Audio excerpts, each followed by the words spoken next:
What's good, YouTube? It's JUAN Reacts, and we react to everything on my life journey. So you enjoy this video, another crazy banger. So basically, a contractor showed up to a female's house, and a fake contractor. Apparently, he did some shit he not supposed to do, man. You know, I'm bringing them crime videos. Y'all like, comment, subscribe. Let's get right into it. Road to 1K. Subscribe, nigga. No cap. Keep your eyes on the woman standing at the front door of a beige house on a Waverly Court in Briarwood, Arkansas. Oh, this Arkansas country shit. Captures 34-year-old Danielle Pierce opening her door at 12:47 p.m., leaning into the shade as she looks toward her steps. A man in a reflective vest walks into frame from the right. He carries a clipboard and moves with the steady confidence of someone on official business. The camera shows him climbing the porch, speaking to Danielle, and after a brief moment, she steps aside. He walks in. Danielle closes the door behind him. What happens after that is hidden from view. The porch stays still. Her door never opens again. Oh, CRIBE. This is crazy. Danielle never comes back out. This is the footage that starts a case investigators in Briarwood will never forget. What investigators uncovered inside that house was far worse than anyone expected. Crime Corner. Subscribe and hit the bell icon for more stories. Shout out Crime Corner, man. Danielle Pierce lived alone in a quiet part of Briarwood, a small Arkansas city where almost everyone... Bro, this is AI, bro. It has to be AI. Hey, this is like, I'm reacting to a new channel. I just found them, and they do the crime shit too. But I think when they show the victims, they make an AI version of them, and they like make like a storyline, nigga. And they show you, like, I fuck with that shit because it's crazy. Like, this shit be how they break this shit down is crazy. Kept to familiar routines.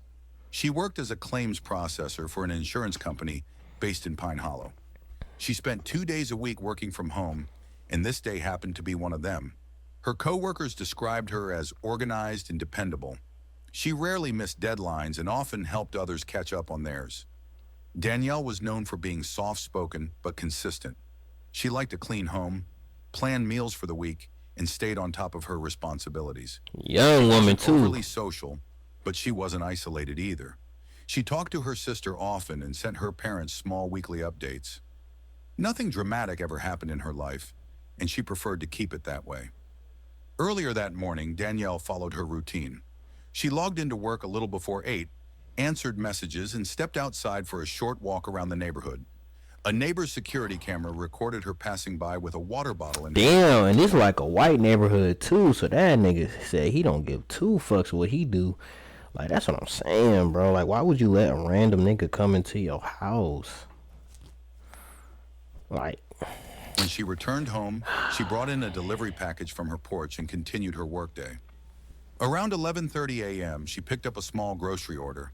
The camera above her neighbor's garage captured her returning home, lifting bags from her trunk and carrying them inside. She in the crib making food, for a brief meeting, doing what she do. And you know, when you on routine and God got you going where you need to go, something weird might happen. Man, you gotta have discernment, bro. Like, I'm not letting no nigga come in my house. I don't give a fuck if you from the Hoos or Huts. I don't give a fuck. I need to get a call. I need paperwork, official paperwork to see all that. Then moved to the kitchen to prepare lunch. Danielle didn't expect anyone to visit. She wasn't waiting for repairs or inspections. Her day was meant to be quiet and predictable, like most of her days were. She lived in a safe neighborhood, trusted routine service workers, and had no reason to question someone who looked official standing at her door.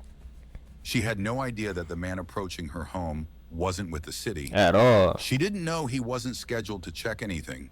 She didn't know she was opening her door to the one person who would end her life that afternoon. Right. Sad. The man seen entering Danielle's home was 42-year-old Peter. And that's a thing. Why would you do that, bro? Like, and you know, you gotta know it's a red flag, because if someone's finna work on your house, they're gonna let you know ahead of time, and they ain't gonna just show up randomly. So she already should have known that, bro. She too grown, bro. Mallory, a former subcontracted handyman who once assisted with fire safety checks for properties in nearby counties. He had some training but no license, and his contract had been terminated 3 months earlier after a homeowner accused him of entering without permission. Oh, hell no. Charges were filed, but the company let him go. Since then, Peter moved from job to job, picking up small repair work when he could. He kept his reflective vest and clipboard, using them to appear legitimate when knocking on doors. In the weeks before approaching Danielle, he had gone through several neighborhoods claiming to conduct routine smoke alarm inspections. Residents declined, but he wasn't confronted. He moved on easily, giving the same pitch from house to house. That morning, he drove Man, everybody else saying no. Why didn't you say no? Dodge Caravan, a worn vehicle with mismatched hubcaps and peeling paint, through different areas of Briarwood. A traffic camera recorded him heading toward Waverly Court shortly before noon. He wasn't rushing. He wasn't acting nervous. He looked like someone with a destination in mind. Peter had a pattern of targeting homes where someone was alone. He looked for houses with single vehicles in the Yeah, but then he seen some little chocolate, little smooth, little girl look good. That's what I'm saying. He probably tried to go in there and rape her. He probably tried to do some fried shit, or dog. blinds slightly opened, indicating someone was home in the middle of the day. He had attempted small thefts before, usually taking electronics or valuables he could resell. Nothing in his record suggested violence, but he had a history of entering homes without proper permission. No one knew it yet, but on this day, Peter was looking for an opportunity. He wanted items he could quickly sell. He wanted to get inside where no one would stop him, and he wanted to do it without drawing attention. And it's crazy. He probably, His home, yeah, with its quiet driveway and predictable daytime. yeah, like he pulled up on her knowing like, let me get in here, try to get some shit, steal some shit, and she tried to tweak him with just, she a female, I could just beat her up. Like, that's all he was thinking of. Routine offered exactly what he was looking for. Danielle's last hours before the crime were uneventful. After returning from her grocery pickup around 11:30 a.m., she carried her bags inside and placed them on her kitchen counter. She sent a quick text to her sister about a recipe she planned to make later. She then joined her short work meeting and moved to prepare lunch. Inside the house, everything showed signs of normal daily activity. The cutting board was out, her pan rested on the stove, and ingredients were on the counter. Her laptop was still open on the desk in sleep mode. Nothing suggested she was planning to leave or that she was expecting someone to visit. You're right. The knock on her door came shortly after she started cooking. Danielle didn't ignore knocks. She believed in answering rather than wondering. She walked to the door, checked the peephole, and saw someone dressed like a worker performing inspections. It wasn't unusual enough to alarm her. Her home was quiet. Her routine was intact. Her life was stable. And the moment she opened the door, everything shifted into a direction she couldn't see. And that's why you just ignore it. That's why you ignore it, bro. Soon as she gave that nigga consent to go, that's why you have cameras in your house. That's why you gotta just, this world's so crazy. You gotta have cameras in your house. You gotta have cameras on the porch. You gotta have cameras just everywhere, nigga. Like, these were the last normal minutes of Danielle's afternoon. The final stretch of time where nothing seemed out of place and no one knew what danger had already stepped onto her porch. Footage from a different street camera, nigga, all on houses this. down, Nigga, look at this recorded the nigga. approach that led to everything that followed. Parked the tan Dodge Caravan on the side of the street. Look, he on the sidewalk. Look at this nigga. Like, he look like he about to do some weird shit, nigga. Everybody else is parked in normal. This beanhead ass nigga gonna park on the middle of the sidewalk. Like, nigga, I would have been reported this weird ass nigga. Toward Danielle's home. He stepped out with his clipboard under his arm and adjusted his reflective vest, smoothing it out as if preparing for a real inspection. He checked house numbers while walking, not in a rushed or frantic way, but with the calmness of someone carrying out a routine assignment. His posture stayed relaxed, and he glanced at his clipboard as if confirming information he already knew. There was nothing in his body language to suggest hesitation. When he reached Danielle's porch, he climbed the steps with even steps and knocked twice. He waited, looking at the door rather than scanning the street. The camera showed him point toward the roofline once Danielle opened the door, giving the appearance of someone familiar with safety checks. This shit crazy. There was no sign of aggression or anxiety in his approach. Everything looked... You don't trust no stranger to go in your house, though. You never do that. Never. Like, some females, they so, like, they never went through, they wasn't raised in the street. You don't know her background, how she was raised. She probably raised very, very good. She probably wasn't in bad environments, so she probably don't know that street awareness.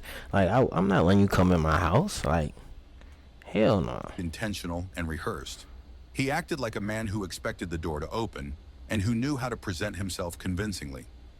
Danielle, seeing someone who appeared official, stepped aside. She didn't ask for paperwork or Nothing. identification. They asked for She didn't question nothing. his presence. She believed he was there for a routine check. What neither of them knew was that this approach, calm, steady, and Look at a rehearsed, nigga. Look at a nigga look crazy. He look crazy as hell, dog. And it's the thing. It's like, while he's doing this shit, it's a spirit, bro. You can't. There's no way, bro. Like, ain't no way that you're going in this bitch house to steal shit into basically. We don't know what he did to this girl. was Like, the beginning of a crime that would soon pull the entire city of Briarwood into a complex and urgent investigation. When Danielle stepped back, Peter walked into her home without hesitation. The camera saw only to the doorway. Once the door closed, the outside world lost sight of what happened next. Danielle's porch stayed empty, and her neighborhood stayed quiet. Inside, Peter moved calmly through her living room. He didn't begin any inspection. He didn't aim for smoke detectors or electrical panels. His actions had nothing to do with safety. That nigga in there looking what he can steal. That's all he in there for. And then she peeped some weird shit and she want the nigga to go. That's what he did. She was probably peeped it too late, bro. He walked through Danielle's space like someone scanning for valuables, engaging how much time he had. Danielle likely didn't sense danger immediately. She believed she was letting in a worker doing his job. She had no reason to suspect anything else. Investigators later believed she followed him a few steps in, expecting to answer basic questions about her smoke alarms or stove vents. This is crazy. The moment danger began wasn't captured by any camera. It happened in the quiet space just past the living room, out of sight from every angle outside. There were no sounds loud enough for neighbors to hear.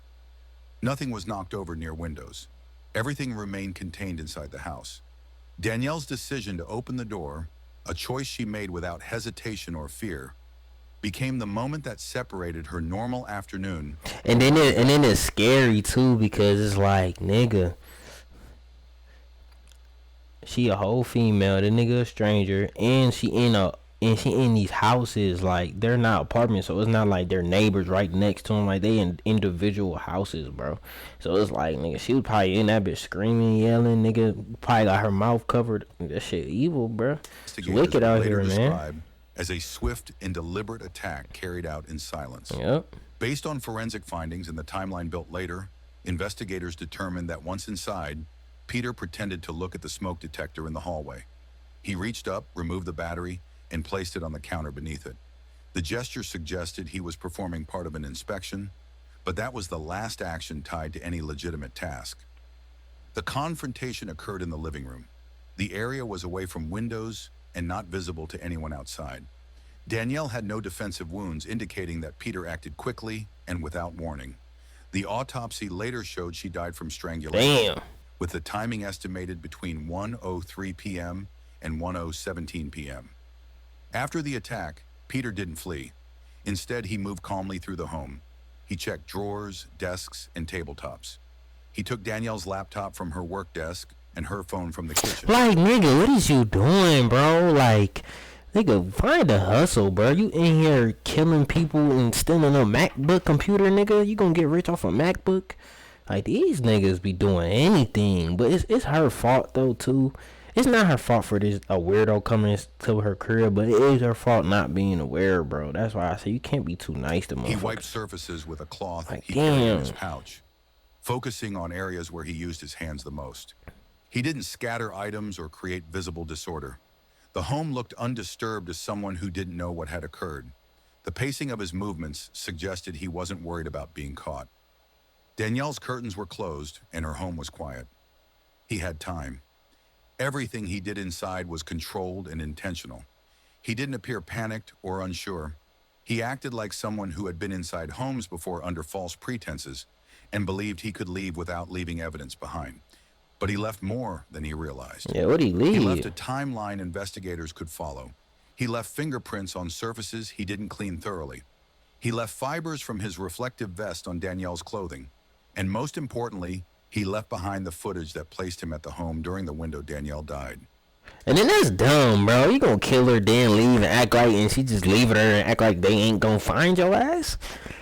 These niggas, that's why I need a button, bro. Like, you know how niggas bro, y'all wait, bro. I'm gonna get some more equipment soon. I'm finna go crazy, bro. I need a dumbass button or something like. Crime itself was silent and quick, What? but the evidence he unknowingly planted would become the backbone of the case that ultimately ended his freedom. Peter stayed inside Danielle's home for nearly 3 hours after her death. He didn't rush out or attempt to flee Briarwood immediately. Instead, he finished wiping surfaces, unplugged Danielle's modem, and placed the stolen electronics into his pouch. He walked around the home slowly, checking each room as if making sure he didn't leave anything behind. By 3:58 p.m., he stepped outside. The street camera caught him That's pulling the door crazy. shut in a controlled, smooth motion. He adjusted his vest carefully before walking down the steps. He didn't look over his shoulder or rush toward the street. He carried himself like someone finishing a simple job. So this nigga basically stole some dumb ass shit that you cannot do nothing like, bro. These niggas be down bad, bro. That's why niggas be killing people and stealing shit, and motherfuckers be down bad, bro.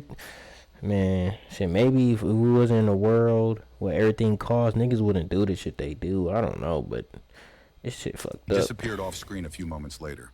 Danielle never returned to her doorway. The porch stayed empty. Her car remained parked in the driveway. No movement appeared in her windows throughout the late afternoon. When a 20-year-old's jealous of your mascara, you know it's special. This mascara is not cheap, but it actually works. Peter's van appeared on a traffic camera down Briarwood Road shortly after he left Waverly Court. The footage showed him driving normally with one hand on the wheel and the clipboard on the passenger seat. There was nothing frantic about his behavior. By the time he arrived back at his duplex on Dawson Street, he had Danielle's phone and laptop tucked away. He went inside and stayed there, confident he had done enough to avoid suspicion. But the silence surrounding Danielle's home, lights off, no movement, would soon draw concern. And once her co-workers and family realized she wasn't answering her phone, the investigation that would uncover everything already captured on camera began. By early evening, Danielle's missed calls began drawing attention. She didn't log into her late afternoon work check-in, which was rare for her. 2 co-workers sent quick messages asking if she was having internet issues, but neither message showed as read. Oh, yeah. Her sister called around 6 and let it ring through. She tried again an hour later with no answer. Danielle always responded, even if it was a short text. The silence felt off. When her sister saw the messages sitting unread, she called Briarwood police for a welfare check. Around the same time, a neighbor noticed Danielle's house stayed dark far later than usual. So yeah, that's what I'm saying, bro. Like, yeah, motherfuckers can sense when if you, like I'm saying, if you know something's going on and somebody you know have a routine pattern of answering the phone, of being there. If they not answering the phone, something's going on, or they doing something, or something happened. Something, bro. Like, that's why I said, nigga, like, God don't play, bro. That's what I said. When you do stuff, you gonna get your karma, bro. You gonna get your get back, bro. Like, I don't know why he just left the body and just thought no one was gonna figure out she died, nigga. Like, her porch light was off and the blind stayed still. Nothing dramatic drew attention, but everything felt out of rhythm. Danielle didn't ignore calls. She didn't go out in the evenings, and her car, sitting untouched in the driveway long after sunset, pushed her sister to insist something was wrong. The responding officer reached the house just after 9. He knocked several times with no reaction. The front door was locked and nothing inside moved. When he walked around back, he found the rear door closed but not fully latched. He announced himself, pushed the door open, and stepped inside. Found her body in there. The house was quiet and undisturbed. Shit's He tragic. checked the kitchen, the hallway, and then the living room, where he found Danielle lying on the floor. He left her there. Confirmed she was deceased. There were no signs of a break-in, no overturned furniture, no visible struggle. Her laptop and phone were missing, and the smoke detector in the hallway had its battery removed and placed neatly on the counter. Detectives... This nigga's stupid. And then he left the shit like... That nigga retarded, bro. This nigga was on camera the whole time. This nigga stupid as hell. The lack of forced entry meant she likely let the person inside. That immediately made the investigation focus on who came to the door that afternoon. Detectives canvassed the neighborhood and pulled footage from every available camera. The street camera provided the clearest starting point. It showed Danielle opening the door at 12:47 p.m., the man entering and the same man leaving at 3:58 p.m. They pulled the neighbor's garage camera, showing Danielle unloading groceries earlier that day. They found a second street camera that captured the... Damn, imagine if they would have had cameras in... If she had cameras on inside her crib. Hey, bro. He would have definitely been cooked, nigga. Parking along the curb before the man walked toward her porch. A traffic camera caught the same van leaving Waverly Court minutes after the suspect exited the house.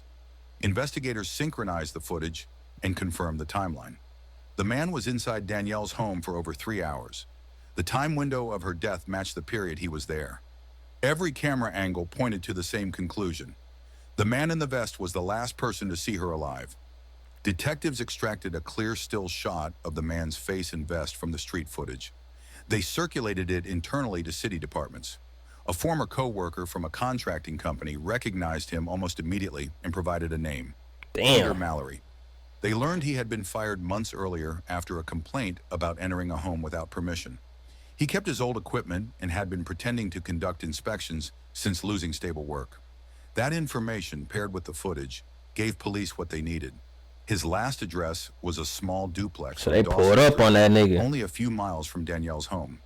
Detectives drove to the... Oh, and this nigga, and I guarantee this, his black ass drove to the crib right after that shit. Like, nigga, what are you doing? He ain't even try to run. He ain't try to... Like, you stole some little ass shit, killed a innocent person, went back to your crib and thought shit was gonna be okay, nigga. These niggas be crashing out, bro. Duplex early the next morning. Peter's tan Dodge Caravan was parked under the carport behind the building. Officers watched him come outside carrying a duffel bag and loading it into the van. They requested a warrant and conducted a controlled stop when he pulled out onto the street. Peter cooperated at first but offered conflicting answers about where he had been the previous day.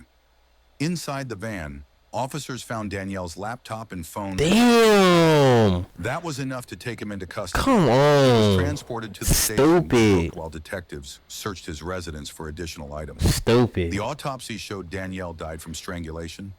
There were no defensive injuries, suggesting the attack was quick and unexpected. Time of death estimates aligned with the afternoon window when Peter was inside the home. Forensic teams found Peter's fingerprints on the smoke detector battery and faintly on the hallway counter. Fibers from his reflective vest were found on Danielle's clothing. Footwear impressions inside the house matched shoes seized from his duplex. The forensic results left little doubt about what happened inside the home once Danielle let him in. During questioning, Peter denied harming Danielle but admitted conducting private inspections for cash. He claimed he found her electronics near the porch, an explanation detectives immediately challenged.